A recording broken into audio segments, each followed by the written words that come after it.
interminabile.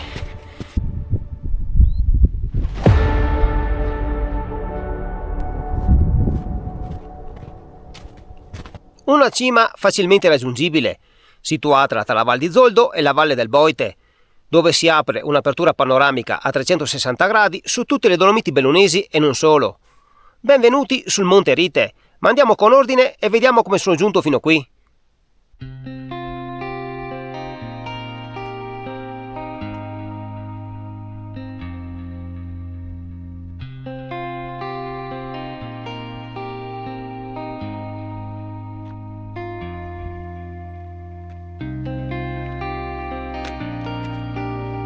Si parte dal passo di Cibiana, valico alpino che collega Forno di Zoldo a Cibiana di Cadore, quindi mette in comunicazione la Val di Zoldo appunto con il Cadore. E il punto di riferimento della partenza di questo trekking sono il rifugio Re Mauro e Baita d'Eona, da dove si imbocca nelle immediate vicinanze la strada forestale adiacente, che è numerata 479. È praticamente un'ex mulattia militare che si snoda attraverso questo bosco di conifere.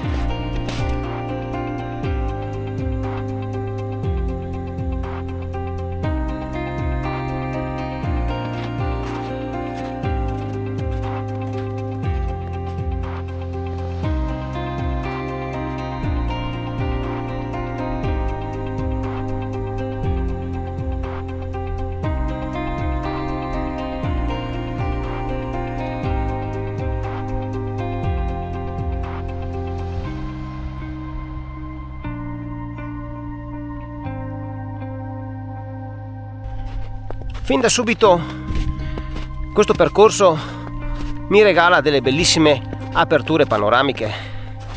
Oltre al gruppo del Sassolungo di Cibiana e agli sfornioi che mi sto lasciando alle spalle, sulla mia sinistra una prima bellissima apertura panoramica sul gruppo Tamer San Sebastiano agli Spizzi di Mezzodì, che per dare un'indicazione puramente di riferimento e dove si trova la Val Brampère, percorso che ho effettuato poco prima dell'inverno. Oggi sono praticamente in solitudine, a parte un simpatico scoiattolo che lungo questo sentiero innevato mi ha fatto compagnia. Veramente le scappa subito, però sembra bello incontrare questi piccoli animaletti durante questi percorsi.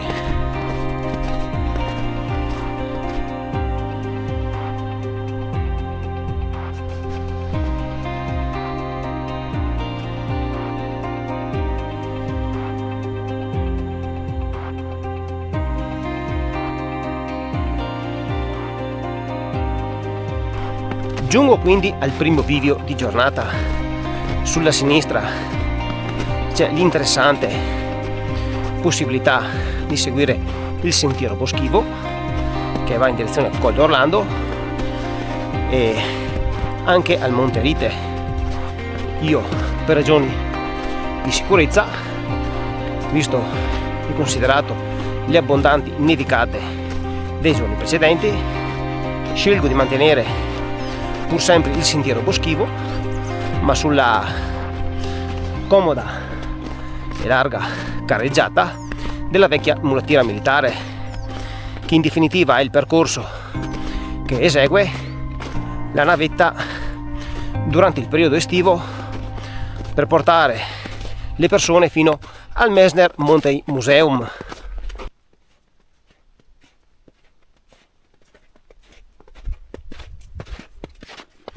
Quella che sto affrontando ora comunque è una salita priva di strappi decisivi, quindi si mantiene sempre costante.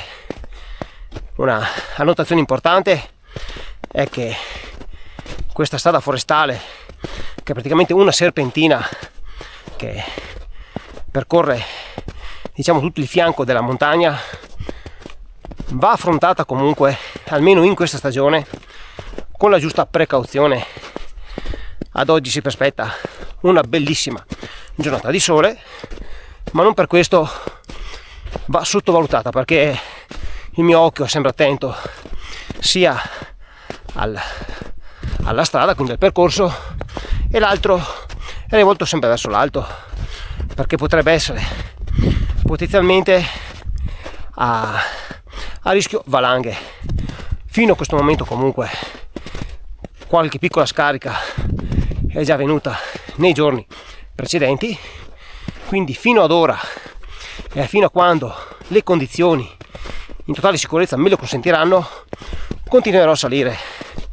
C'è comunque una rete di protezione che protegge, diciamo, il versante, sia per i massi che potrebbero accidentalmente cadere, ma anche per appunto alla neve che si potrebbe staccare.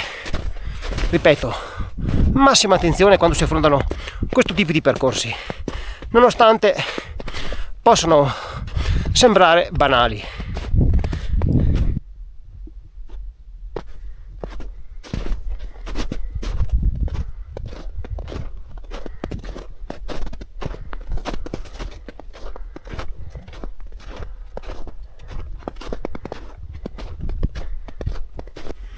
Avevo la sensazione di essere osservato e infatti sul versante in cui sto risalendo questa strada, un piccolo cerbiatto fermo di immobile ad osservarmi.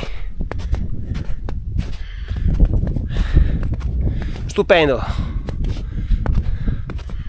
Comunque sembra che la primavera sia già arrivata, nonostante siamo praticamente solo agli inizi di marzo. A me si è concesso che l'inverno quest'anno, a parte qualche settimana, sia realmente arrivato.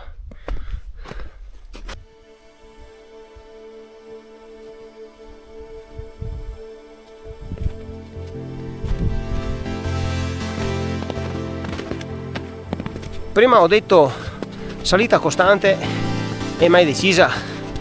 Sì, sarà perché ho le ciaspole e i ramponcini nello zaino, ma sta salita mi sembra interminabile. In più con questa neve rallenta di molto, insomma abbastanza la tabella di marcia.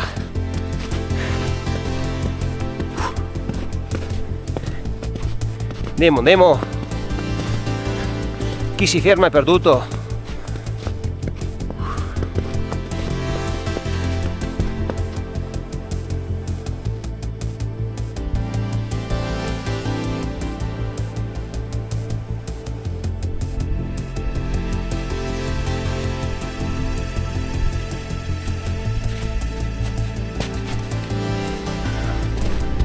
Ad un certo punto si deve superare questa galleria costruita durante la Grande Guerra. Da prestare attenzione alla formazione del ghiaccio che c'è internamente e dotarsi comunque di una torcia come quella che ho io frontale, in modo totale da oltrepassarla in totale sicurezza. C'è comunque il cordino metallico dove potersi aggrappare, quindi evitare spiacevoli cadute.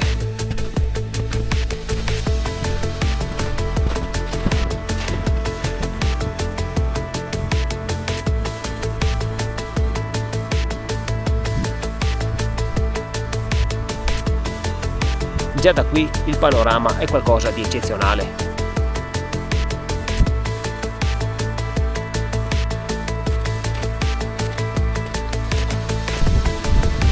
Proseguo quindi verso il rifugio Dolomites, quindi per giungere alla mia meta di giornata, la cima del Monte Rite. Si tratterà d'ora in poi, dopo aver abbandonato l'ex casermetta, di un centinaio di metri di dislivello, forse qualcosina in più.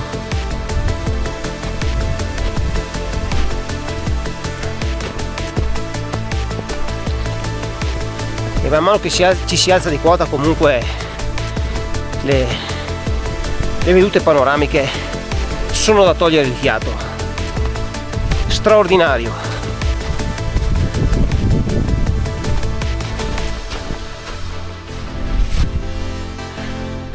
Bestia, sono andato giù fino al ginocchio, non male, non male. Oppala. Con un piede su e con un piede giù. Oppala.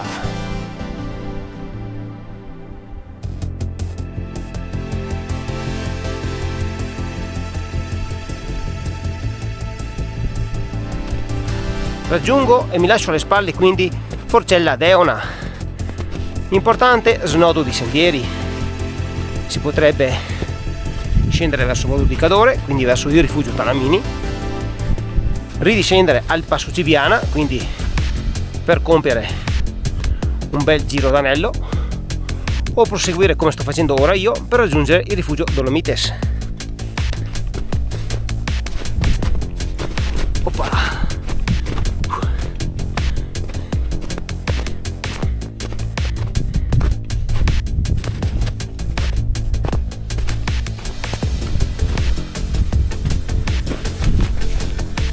Tomo, ecco,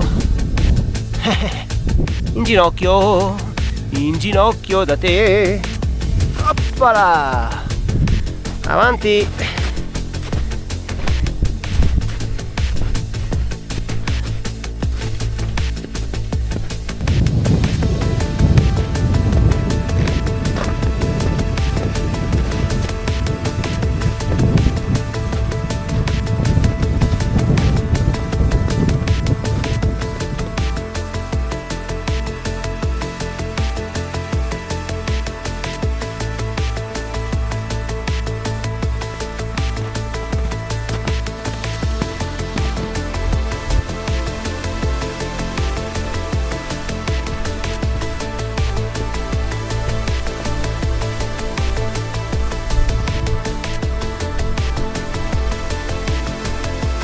Raggiungo quindi il rifugio Dolomites, che è comunque chiuso, e quindi anche il Messner Mountain Museum, ovvero il Museo delle Nuvole, che è costruito su quello che era un ex fortino militare risalente alla Prima Guerra Mondiale, nonché punto strategico osservativo. E capirne il motivo, la risposta è puramente semplice. Basta guardarsi attorno ai panorami che offre questa postazione.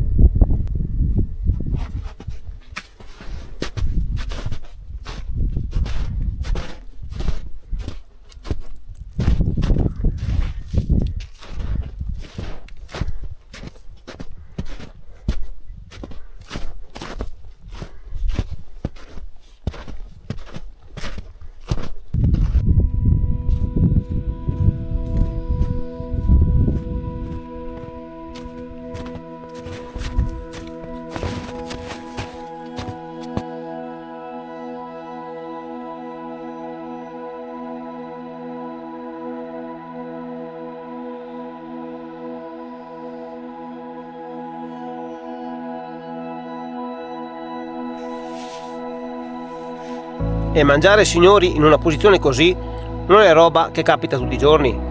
Buon appetito!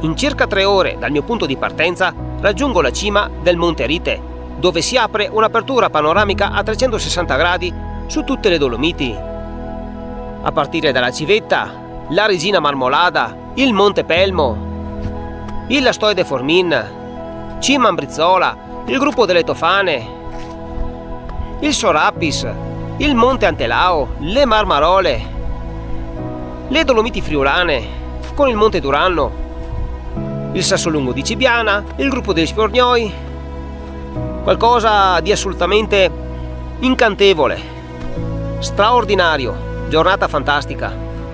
Sono praticamente totalmente da solo qua e non ho parole.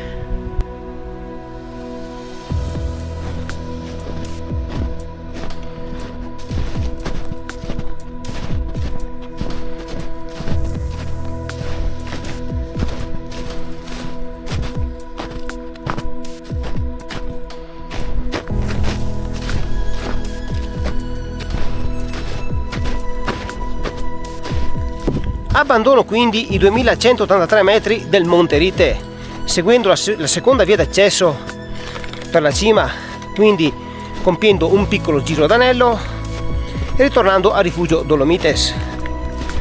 Ora, per la fase di rientro, seguo la stessa linea di cammino che ho seguito all'andata. Con questo arriviamo anche alle considerazioni finali. Allora, il trekking è di per sé alla portata di qualsiasi buon escursionista che abbia un minimo di preparazione. Ovviamente con le condizioni invernali si rallenta di molto il passo e quindi bisogna mettere in preventivo anche questa fase del disgelo che potrebbe, soprattutto nella seconda parte del pomeriggio, essendo il sentiero ancora abbastanza, anzi abbondantemente innevato ed essendo esposto sul versante sud, ridursi in una poltiglia. Quindi è consigliato salire il mattino presto e fare il rientro prima della seconda parte del pomeriggio. Io vi ringrazio per essere stati con me in questa mia nuova escursione dolomitica e se come sempre questo video vi è piaciuto, io vi do appuntamento al prossimo. Un saluto!